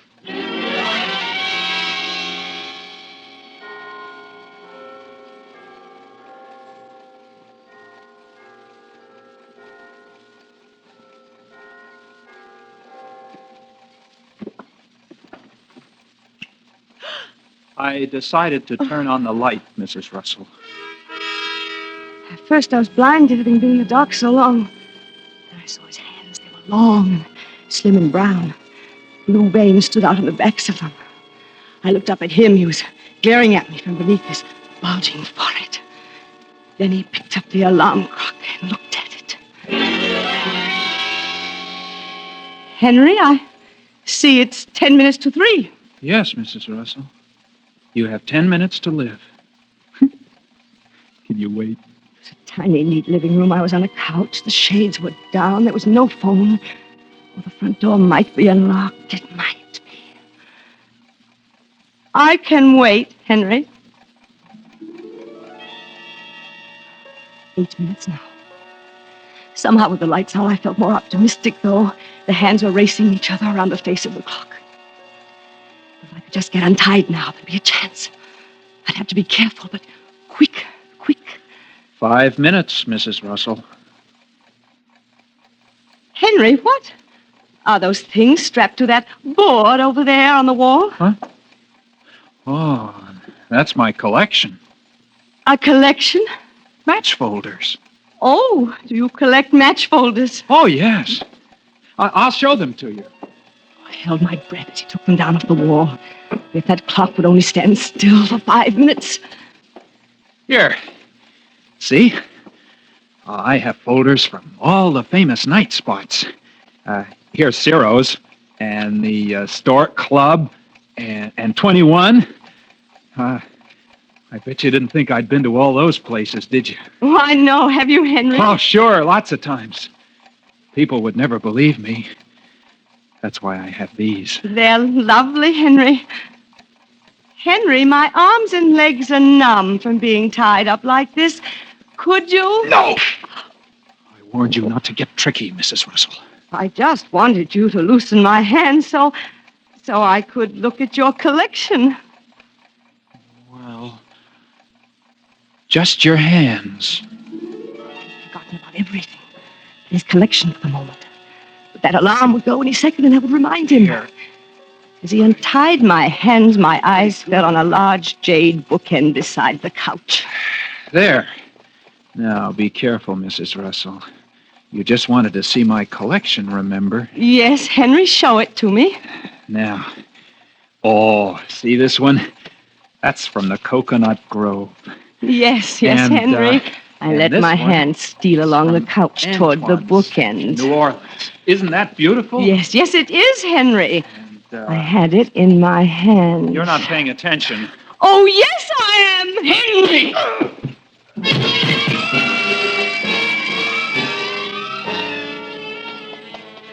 I don't remember doing it, but somehow I'd gotten the bindings off my feet, and I was outside in the night. He'd been telling the truth. His house was completely isolated on one block.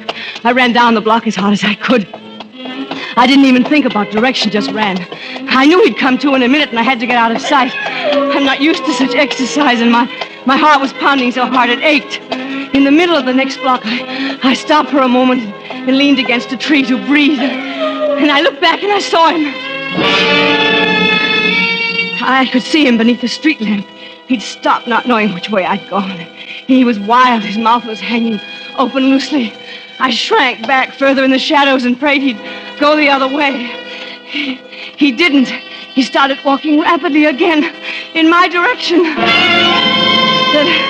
There was a house on this block, a big rambling place. It was after 3 a.m. and the people would be asleep, but I knew I could run no further. Help! Help! Let me in, please! Please open the door! Open! And then I saw the note pinned to the door. It said no milk for 10 days. I could hear Henry's footsteps down the street, and I knew he must have heard me. My heart felt as though it would burst. The street was deserted. And then I heard a car approaching. It was a block away. I ran out of the street and waved my arms. Help! Help me! Stop, please! Please, stop! Stop! Stop! Help! Help! Help! Help! Hello, Mrs. Russell. Henry! Come on, Mrs. Russell. Come on. Now, we're going home again, Mrs. Russell.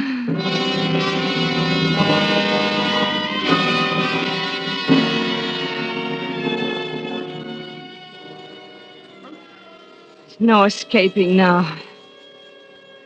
He hasn't said a word for 10 minutes. I know he's turning over in his mind how he's going to kill me.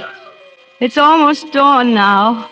In a little while, the milkman and paper boys will be making their rounds. I'll be dead. You shouldn't have tried to get away, Mrs. Russell. You made me very mad. I know. You shouldn't have hit me either.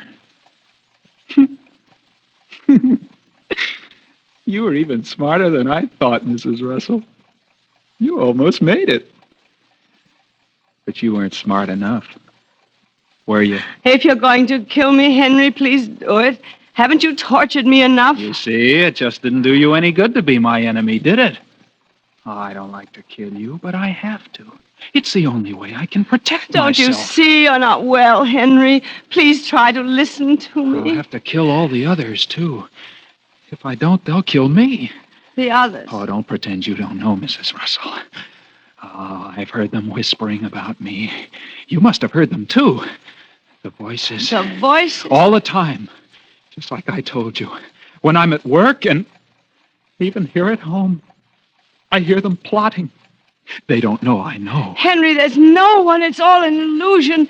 Don't you see? Just like you are. They're afraid of me because they know I can outsmart them. I'm too clever for them, and they know it. That's why they want to kill me. That's why you want to kill me, isn't it, Mrs. Russell? I don't want to kill you, Henry, if only there I've was... sort of got to like you, Mrs. Russell. If you weren't dangerous to me, I might let you live. I'm not dangerous to you, Henry. Oh, yes, you are. I've decided to choke you. If you close your eyes, it will happen very quickly. You'll hardly know it. Are you ready, Mrs. Russell? Please don't struggle. It'll be much easier for both of us. Aren't you going to close your eyes? No. What's that? What? Listen. You can hear them. Don't you hear them? The voices. The voices. The voices. Don't you hear them? Yes, I hear them, Henry. See? Now you believe me, don't you? You hear what they're saying? Yes. Yes, it's just as you said, Henry. They must be right near. Yes, right near. Oh, there are a lot of them. Too many. You'd better hide, Henry. Yes. Yes, but where? They sound louder all the time. They're getting closer. Have you a closet? Yes, that's it. The closet. Over here. Shall I help you, Henry? Yes, yes. But be quick. This closet. I'll hide in here. All right, Henry. I'll protect you. There. A good place to hide. What if they find me here?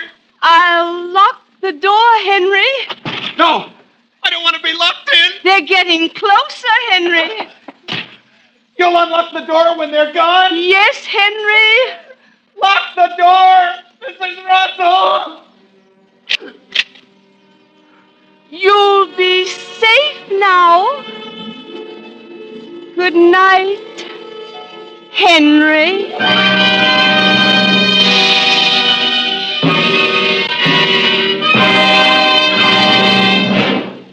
Suspense, presented by Autolite. Tonight's star, Miss Betty Davis, with Elliot Reed. You know, Harlow, it's really marvelous how safely and courteously American truckmen drive. You said it, Hap, and Autolite cooperates regularly with the American Trucking Associations in their excellent highway safety programs. Say that's swell, Harlow. Swell? Say, that reminds me. We haven't said anything about the more than 400 products Autolite makes for cars, trucks, planes, and boats in 28 plants, coast to coast.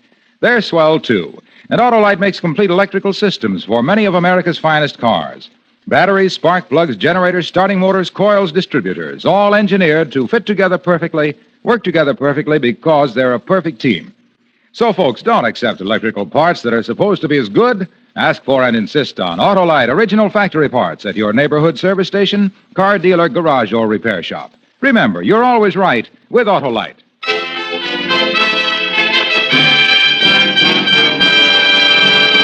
Next Thursday for Suspense, Victor Mature will be our star. The play is called Momentum. And it is, as we say, a tale well calculated to keep you in suspense. Tonight's Suspense play was produced and edited by William Spear and directed by Norman MacDonald. Music for Suspense is composed by Lucien Morawek and conducted by Lud Gluskin. Good Night, Mrs. Russell was an original radio play written by Ben S. Hunter. Betty Davis will soon be seen in the Warner Brothers production Beyond the Forest. You can buy Autolite resistor spark plugs, Autolite stay-full batteries, Autolite electrical parts at your neighborhood Autolite dealers. Switch to Autolite. Good night. This is CBS, the Columbia Broadcasting System.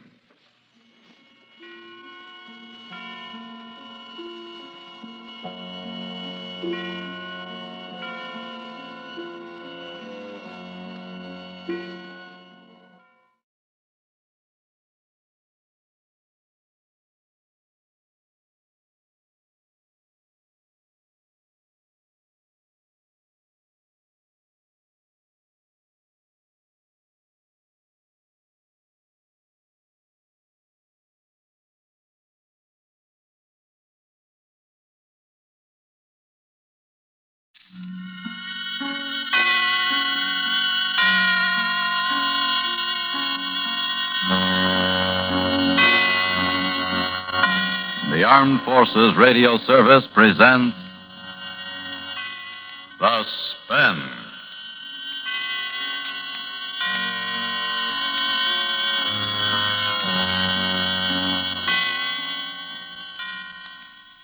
The Shot, starring Mr. Van Heflin, hoping once again to keep you in suspense.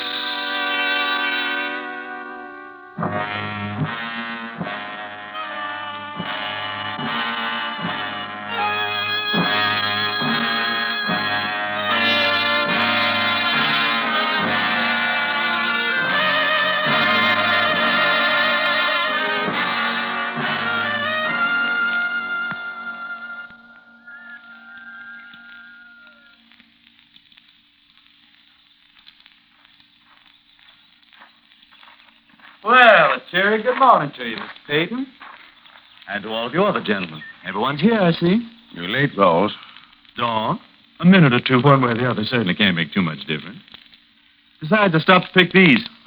Cherry, anyone? No? They're delicious. For a man who's about to die, you don't seem too concerned. Oh, I am concerned, Peyton. Here's a whole hatful of delicious cherries that certainly have to be eaten.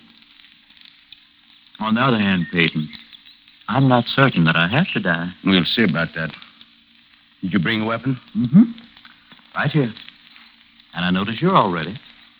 Let's get on with this. You will draw lots, gentlemen. Of course, if it's customary.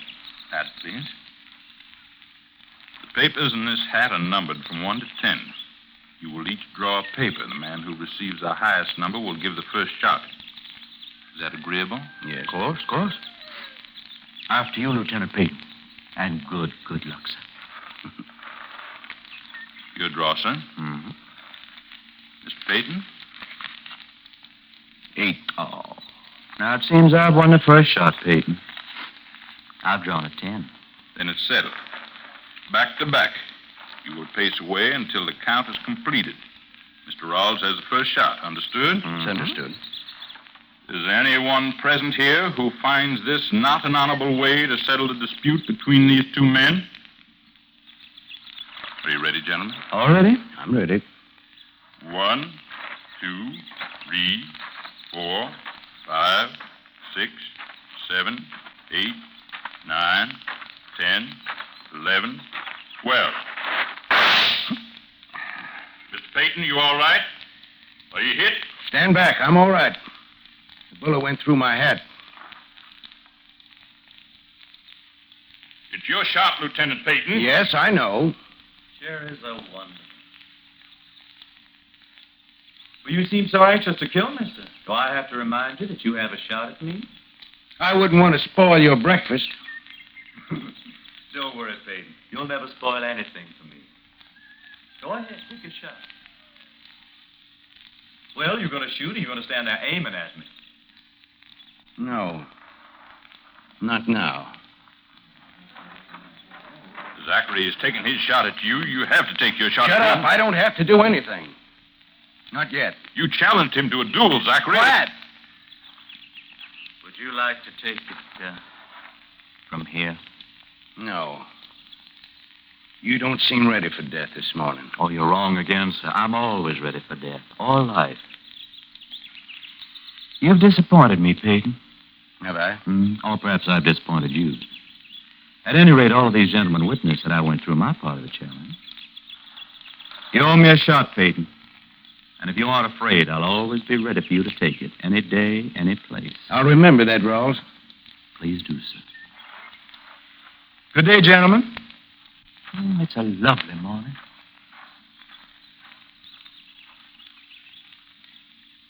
Zachary, he'll tell everyone about this. You'll be ruined.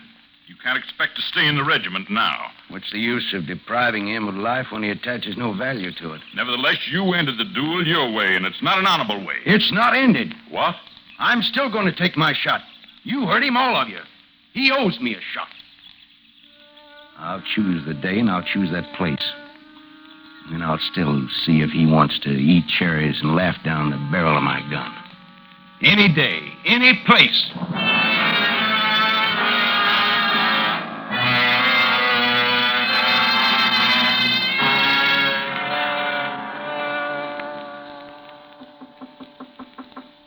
Are you awake, Mr. Peyton? What do you want? I want to speak with you. I've brought your maid. Well, open the door. Set it there on the table, Mr. Temple. Thank you. Yes, sir. Oh, I didn't know you had a visitor.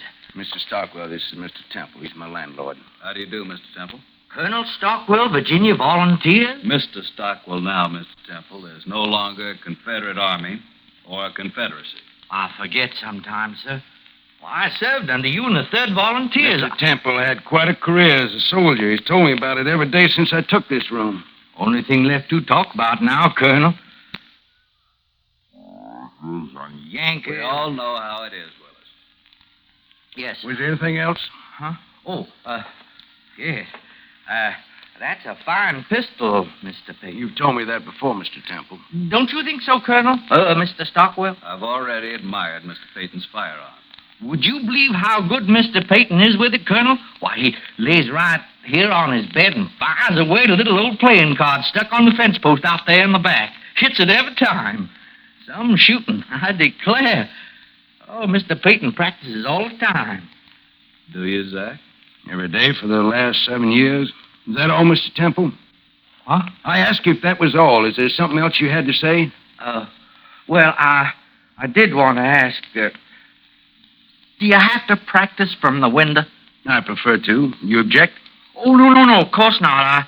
It's my wife. I mean, Libby don't like it. I keep telling her these are hard times, and we sure appreciate getting a man in here who can pay us a little rent. Well, then you tell her that I practice shooting at all kinds of light from all kinds of position. I'll continue to do that. Well, I only asked. Good day, Mr. Temple. Yeah. Well, good day to you both.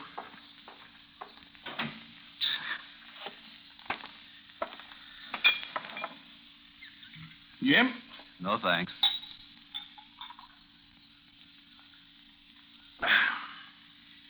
You haven't changed too much, Zachary. A little gray.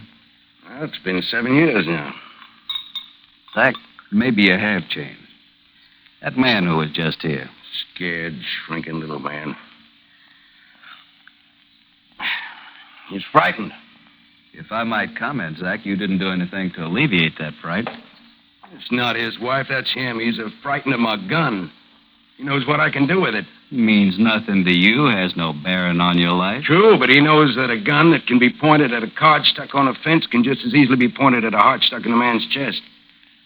Well, am I right? I suppose you are. Would you mind putting them in the case? Are you afraid too, Jim? Don't treat me like a Willis Temple, Zachary. I'm your friend. I came here to meet you because you asked me to. Better? Why am I here, Zachary? What do you want of me? Nothing that'll interfere with your life, Jim. A week ago, I got a letter from Norfolk. Mentioned that an old acquaintance of mine's living here. A man who was an officer in my regiment. His name is Benjamin Rawls. Oh. You know him, Jim? Oh, slightly. I've seen him about town, spoken to him once or twice. How's he look these days? Not knowing how he looked when you knew him, I'd say he looks mighty fine, Jim. He's in good health, I think. And he's done better than most of us. Rawls has always wanted to do very well. How do you mean? I understand his family lost all they had at Savannah, but there's an English branch that died off and filled in the inheritance. He's very well off. I suppose he would be. He had a great deal of money when I knew him. And other things. You mean women? Is he still ambitious and gallant? Well, Marcia Pemberton's considered to be a very, very lucky young lady in these parts. Marcia Pemberton. The girl he married last week. Last week, you say? Yes. Does he love her? What? Do you know if he loves this girl he married? It's apparent to everyone in town that he loves her very much. When he was courting her, folks in town saw them together often. I saw them. I'd say Ben Rawls is in love the way a man loves only once in his life. Is that what you want to know? Yes. Because I'm your friend, Zachary, I'm talking to you about Ben Rawls, but I'm uncomfortable. I don't like talking about a man. You see over there, large White House on the hill? Mm-hmm. That's it. That's where Ben lives. He's right there, Zachary. You can talk to him instead of me. I'd rather talk to you at the moment. I won't answer any more questions, Zachary. I think I'll be going. As you will, Jim. Zachary, I've asked no questions of you. May I ask one now? All right, Jim. Is it the duel? Is that why you want to know these things about Ben Rawls? Yes. I want to satisfy myself that he's at last found something to live for. I see. And you're going to call on him? Tonight. I want to know if he can still laugh down a gun barrel. I won't let you do this thing, Zachary. There's been enough killing. Jim! Yeah? I'd hate to kill you, too.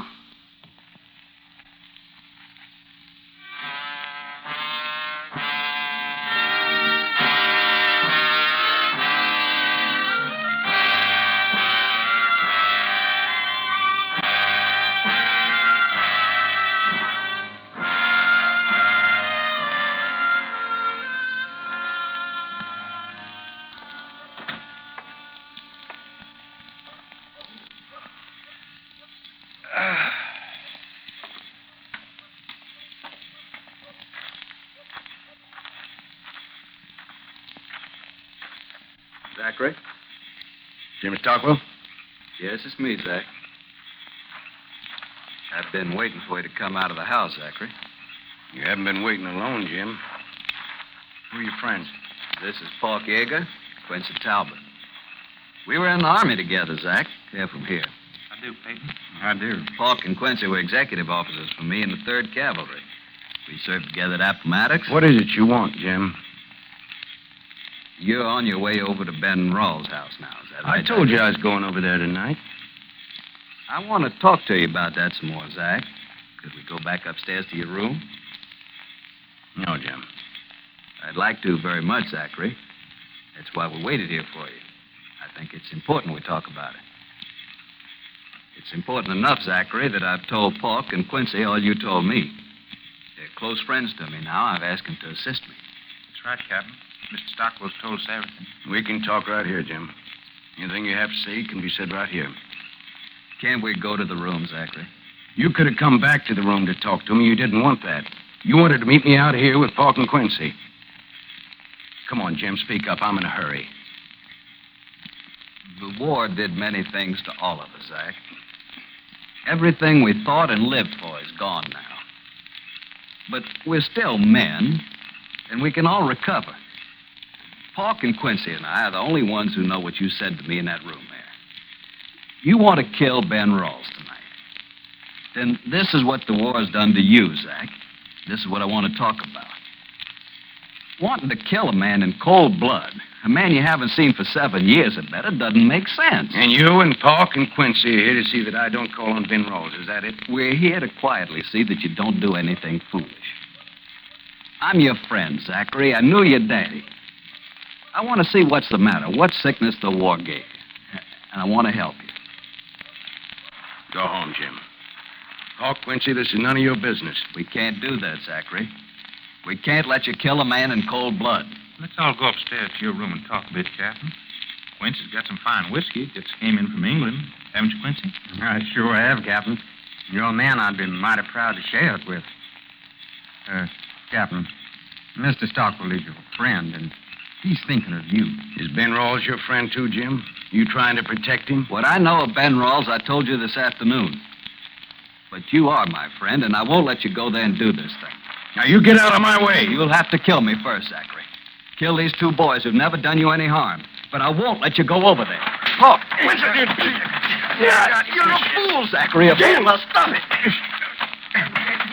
Talk. It's the only way. Right, Mr. Stockwell. Let me down there.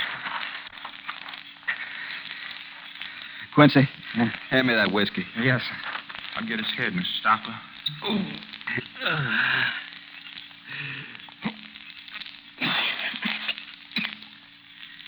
I'm sorry, Zachary. Sometimes we all go about things the wrong way. I'm noted for my poor judgment in many matters. You stopped me, Jim. For the moment.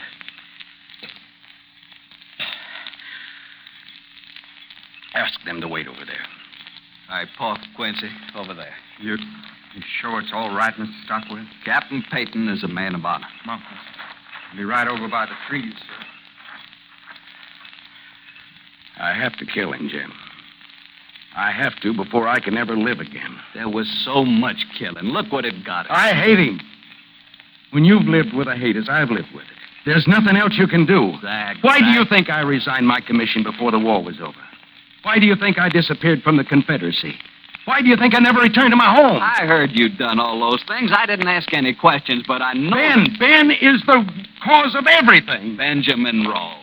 I know he had a reputation for being arrogant and slick when he was an officer, but for underhand... No, it was nothing underhanded, Jim. It was open-handed. It was a slap. Rawls slapped you? Yes, one night in front of the whole regiment. Over what? Why? A girl, just a girl that we both liked. I don't even remember her name.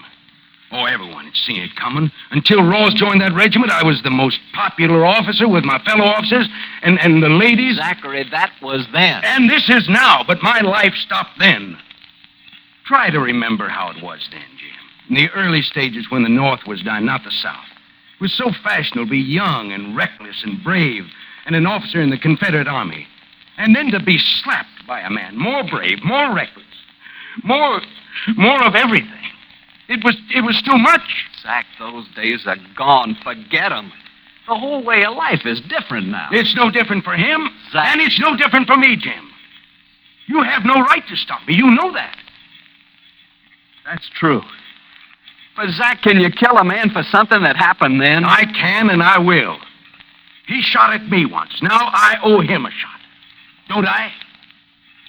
Don't I, Jim? Yes, Zachary, you owe him a shot. Go ahead.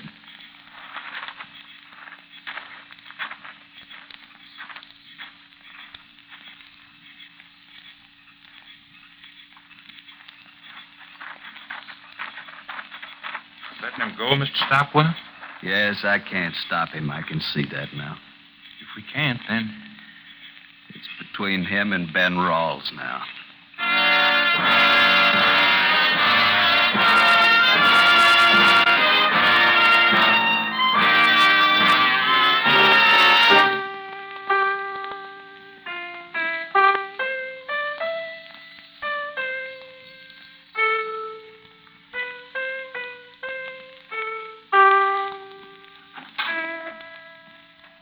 I understand you have some business with me, sir. I don't usually receive people who refuse to give their names to my servants.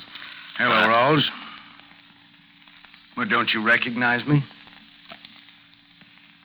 Peyton. Zachary Peyton. Exactly. And I do have business with you. What are you doing here? Well, I owe you a shot, Rawls. I've come to pay off. I see. Are you ready?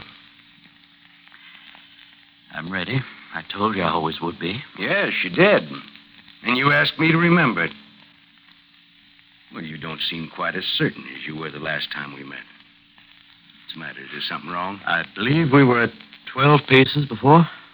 Yes. You mind if I count? I'll count. As you will, Rawls. Back to back. 1, 2, 3, 4, 5, 6, 7, 8, 9, 10, 11, 12. Shoot, man, shoot, and do it quickly. Well, you seem in a hurry to die, Mr. Rawls. Marcia, my wife, she'll be coming home in a minute. Well, in that case, we'd better get on with it then. Sure. I apologize, Mr. Rawls, that this pistol isn't loaded with cherry stones. You have no idea how often I've dreamed of cherry stone bullets since last we met. I think they'd be somewhat lighter than lead. Rawls, this doesn't seem to me like a duel anymore, but just plain murder. And if I'm anything, I will not be called a murderer. You must understand that I've had quite a long lecture on why I shouldn't be doing this. I don't like shooting an unarmed man. Rawls. What? There's another pistol in my case. It's all loaded. Would you please take it, and then we could start over? Will you hesitate, Mr. Rawls? I do not hesitate, sir. I'm ready now. Go ahead, Mr. Rawls. Your shot. What? You may have the first shot. I'm ready. Well, sir, you've broken a candle holder and ruined a picture. Now I truly owe you a shot. Sam, dear, what is it? What's the matter? Oh, Benny, you all right? I'm fine, Marcia, fine. Truly I am. But the shot. This man. Now, dear, there's nothing to worry about. Can't you see we're just joking? Ben. Don't be so frightened. I'll tell you what. You go out and find Abrams and ask him to bring up some nice wine. And then I'll introduce you to my old friend here. Tell me, sir. Is my husband telling the truth? Is it true you're just joking? Oh, he's always joking, Miss Rawls. Once he slapped me in the face for a joke. Another time he put a bullet through my cap for a joke. Just now he fired a gun at me and missed. That's another joke. Now I think I'll have my little joke in joking. It's a duel. This is the man Peyton you told me about. Marcia, this is between us. Now leave the room. This man has a right to shoot at me. I wouldn't have any honor if I didn't allow it. Oh, shoot, Peyton. Shoot, man, and stop making her suffer for me. Will you fire or not? No. No, I won't fire, Rawls. I'm satisfied. I've seen you afraid. I've forced you to fire at me. That's enough. You'll remember me all of your life, Rawls. I leave you to your conscience. Oh, as for that shot. Here it is. Goodbye, Mr. Rawls.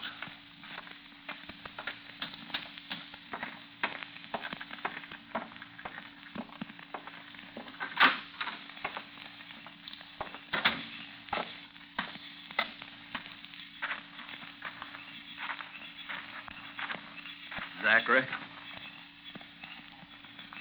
you did it. You took your shot. Yes. I put it in the picture right next to his shot.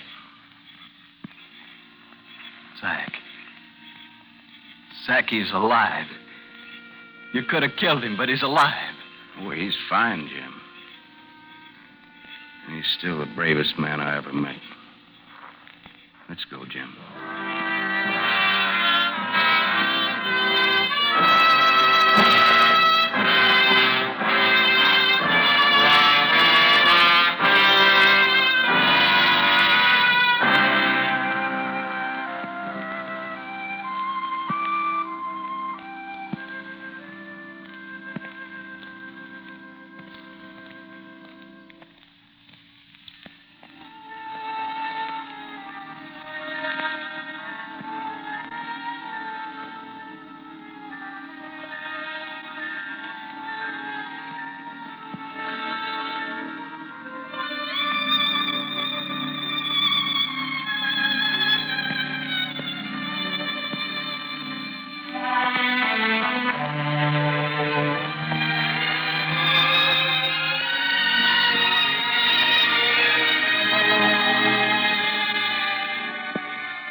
presentation of the United States Armed Forces Radio Service.